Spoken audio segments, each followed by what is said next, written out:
तांत्रिक, भूत प्रेतों पर आजकल सब हंसते हैं। सब लोग इन चीजों को अंधविश्वास मानते हैं। कहते हैं ऐसा कुछ नहीं होता, भूत जैसी कोई चीज नहीं होती। ये सब तो बस बच्चों को डराने के लिए बोला जाता है। बड़े बूढ़े हमारे दादा दादी कितनी कहानियां सुनाते हैं हमें, खतरनाक, डरावनी, ऐसी कहानियां जो होश उड़ा दे। उस रात डर लगता है, अगले दिन भूल जाते हैं। सब लोग कहते हैं बड़े बूढ़े जो भी कहानियां सुनाते हैं वो सब खुद बनाते हैं। हमारी आजकल की जनरेशन तो ये चीज़ों में बिल्कुल भी नहीं मानती।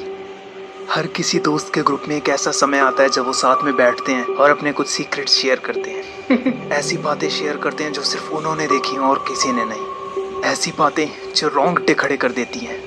इतने डरावने सच कि रात को सोना मुश्किल हो जाता है। तो आज मैं तुम लोगों को एक कहानी सुनाऊंगा, सच्ची कहानी। एक ऐसी कहानी जिसका मेन हिस्सा था मैं। मेरे साथ बचपन में हुई एक सच्ची घटना। भूत प्रेतों पे कोई विश्वास नहीं करता ना। अथीस्ट लोग तो इन चीज़ों का मजाक उड़ाते हैं। मैं भी बचपन से अथीस्ट हूँ, बहुत मजाक उड़ाता था। मैं भी यकीन नहीं करता था इन चीज़ों पे, जब तक मेरी मुलाकात उससे नहीं हुई।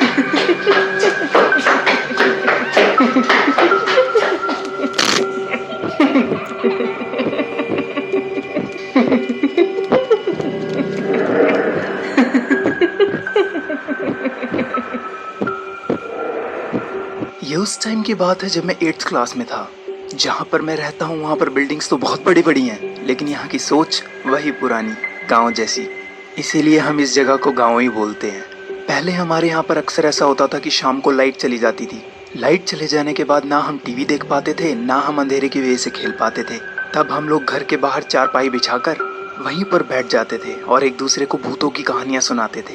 दादा दादी, मम्मी पापा, भाई बहन, सब दोस्त वगैरह वहीं पे बैठ जाते थे और एक एक करके जिसको जैसी डरावनी कहानी आती थी वो सुनाता था। जो भी कहानी सुनाता था वो कहता था ये सच है, ऐसा सच में हुआ है। लेकिन मैं उन पर कभी यकीन नहीं करता था। मेरे दादा दादी मुझे बचपन में बताते थे कि हमारे गांव में भी बहुत ही खतरनाक घटनाएं हो रखी हैं। उन्होंने मुझे कई किस्से सुनाए, लेकिन मैं कभी उन पर यकीन नहीं कर पाया। एक बार खुद हमारे घर में ऐसा हुआ। रात का करीब 1:30 बज रहा था। सब लोग गहरी नींद में सो रहे थे। मेरे मम्मी पापा दूसरे कमरे में सोते थे और मैं दादी के साथ सोता था। हमारा किचन मेरे मम्मी पापा के रूम और मेरे रूम के बिल्कुल बीच में था। जब हम गहरी नींद में थे, अचानक से मेरी दादी ने मुझे उठाया। उन्होंने बोला, शुभम, रसोई में शायद बिल्ली घुस गई है, जाके भगा के आ, बर्तन गिरने की आवाज़ आ रही है। मैंने कहा, नहीं, अंधेरा बहुत है, मुझे बहुत डर लगता है। दादी ने कहा, चल मैं तेरे साथ चलती हूँ। हम दोनों रसोई की तरफ जाने लगे। वहाँ से कटोरी, ग्लास, प्लेटें, इनकी गिरने की आवाज़ें आ रही थी। हम रसोई तक पहुँचे और वहाँ जाकर जो हमने देखा, हम दोनों के दोनों सुन रह गए। हमने देखा कि रसोई का दरवाज़ा अंदर से बंद था। बर्तन टूटने की आवाज़ आ रही थी। दादी और मुझे कुछ समझ नहीं आ रहा था क्या हो रहा है। हम लोग डर के मारे कांप रहे थे। हम लोग फिर मेरे मम्मी पापा के रूम की तरफ भागने लगे, उन्हें बुलाने के लिए। जैसे ही हम लोग उनके रूम तक पहुँचे, रसोई से आवाज़ आनी बंद हो गई। अचानक फिर से पूरे घर में सन्नाटा छा गया। मैंने दादी को बताया कि दादी, रसोई से आवाज़ आनी बंद हो गई है। दादी ने मुझे कहा, तू कहीं मत जा, तू यहीं पे रह। हम दोनों में से किसी की भी रसोई के पास जाने की हिम्मत नहीं हुई। हम लोग मेरे मम्मी पापा के रूम का गेट बजाने लगे। जैसे ही मम्मी पापा बाहर आए, उन्होंने देखा कि हम लोग बहुत ज़्यादा डरे हुए हैं। उन्होंने पूछा, क्या हुआ? फिर हमने उन्हें पूरी बात बताई। मम्मी पापा ने सोचा कि दादी बहुत बूढ़ी हो गई हैं, इसलिए उन्हें वहम हुआ होगा। लेकिन रसोई के बाहर जब हम खड़े थे तो आवाज़ें तो मैंने भी सुनी थी।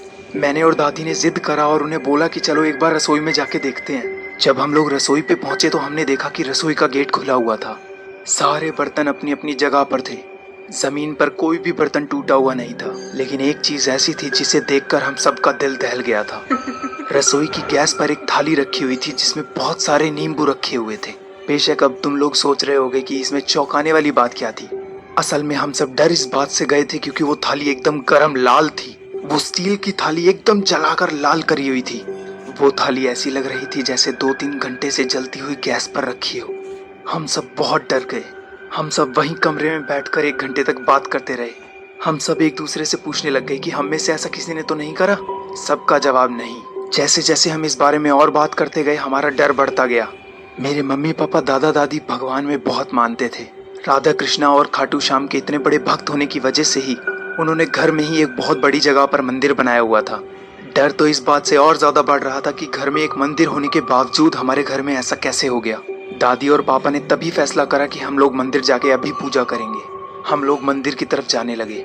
जैसे ही हम लोग मंदिर जाने के लिए कमरे से बाहर निकले, हमने देखा कि बाथरूम के बाहर जो नलका लगा हुआ है उसमें से पानी बह रहा है। पापा ने जाके नलके के हैंडल को ऊपर नीचे करा, लेकिन पानी ने बहना बंद नहीं करा। हम लोग सब ये देखकर चौंक गए, क्योंकि आज तक कभी भी ऐसा किसी नलके के साथ नहीं हुआ।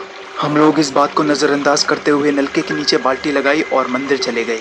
मंदिर के दरवाजे तक पहुंचते ही हमारे सामने एक ऐसी चीज़ आ गई जिसने हमारे डर को दुगना कर दिया। मंदिर के गेट के बाहर एक कटोरी रखी हुई थी जिसमें वैसा ही एक नींबू पड़ा हुआ था, लेकिन वो मंदिर के तिलक से बिल्कुल लाल हो रखा था। इस एक ही रात में हमने इतना कुछ देख लिया था कि हमारे डर की कोई सीमा नहीं थी। दादी ने फैसला करा कि हम लोग मंदिर के बाहर से ही उसकी पूजा करेंगे। दादी ने मुझे बोला कि मैं आरती के लिए हमारे कमरे के कबर्ड में जो रुई का पैकेट रखा है वो ले आऊं, लेकिन मैं इन हादसों से इतना डर गया था कि मेरे में बिल्कुल हिम्मत नहीं थी कहीं जाने की। मैं रोने लगा। मैंने बोला नहीं, मैं नहीं जाऊंगा।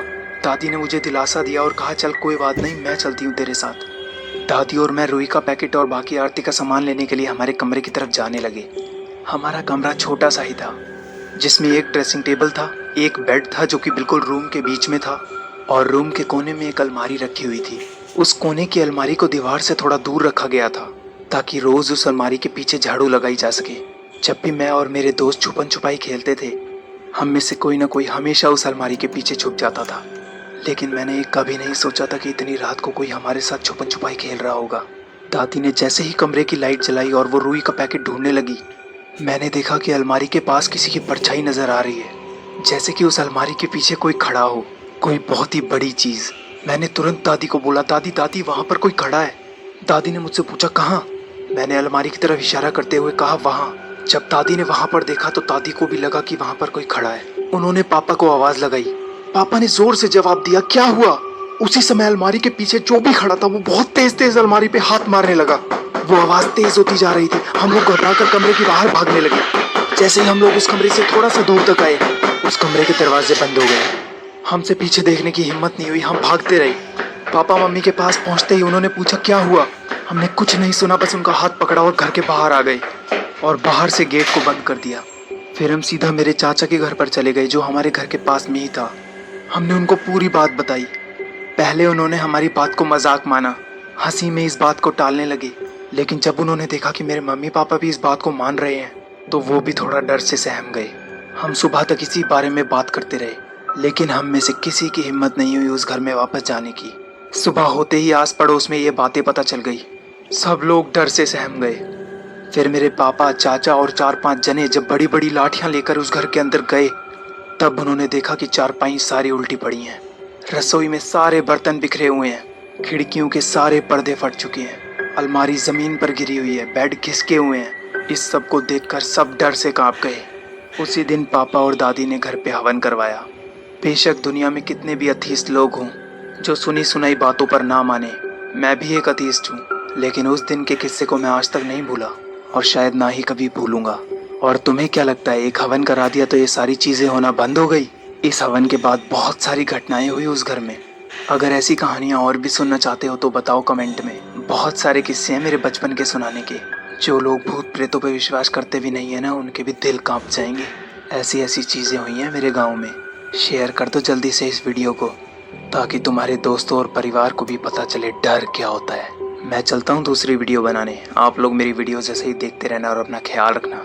और हाँ, इन भूत प्रेतों से बचकर रहना, क्या पता अभी भी आपके पास ही बैठे हों।